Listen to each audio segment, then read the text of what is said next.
All right, this is Miss Allison from the Southeast Library. So, our experiment today is our do it yourself lava lamp project. So, the supplies you're going to need are water, a water bottle or container, oil. And this can be any kind of oil, vegetable oil, peanut oil, whatever's easy and cheap, and food coloring, and our extra special ingredient, an Alka-Seltzer packet. So this comes with two different little tablets. You can only use one at a time. If you put in both, it might overbubble, but this is what's going to give us our cool chemical reaction. So first thing we have to do is mix our oil and water. So we're going to pour some water in to our oil, and you don't need a ton. And you can watch as it settles out, so you know oil and water don't mix. So the oil will eventually settle at the top because it is less dense than the water, which stays at the bottom. So we're going to put our food coloring in. Quick question. Which part do you guys think that the food coloring will mix with? Will it mix with the oil up top, or will it mix with the water at the bottom? Make a guess, think about it. I'm going to mix this a little bit. Okay. So, it doesn't seem like it's gone to either. Do you guys know why that is? It's because it's currently coated in oil.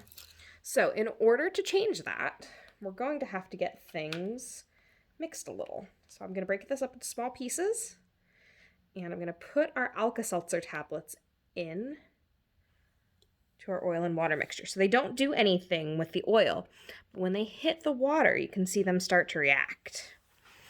So I'm going to add some more food coloring so you guys can see the contrast a little bit. Let's zoom in. There we go. So you guys can see the effect. The food coloring is mixed with our water down here.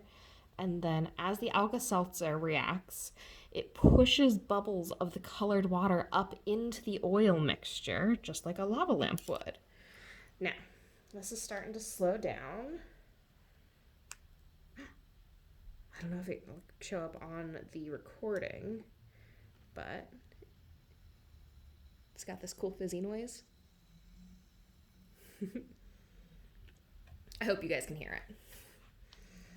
So we're just going to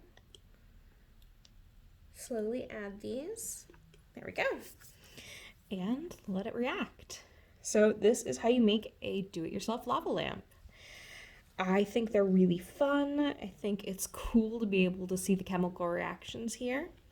So the science behind it is that these Alka-Seltzer tablets react with water to produce gas, which pushes up through.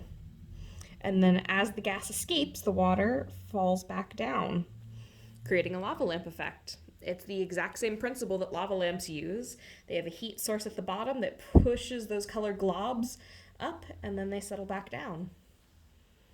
All right, so this has been a cool experiment. Pick up your Go Pack from the library for all your ingredients, or see if you can make it at home yourself. These are all pretty easy to find. All right, I'll see you guys next time. Have a good week. Bye.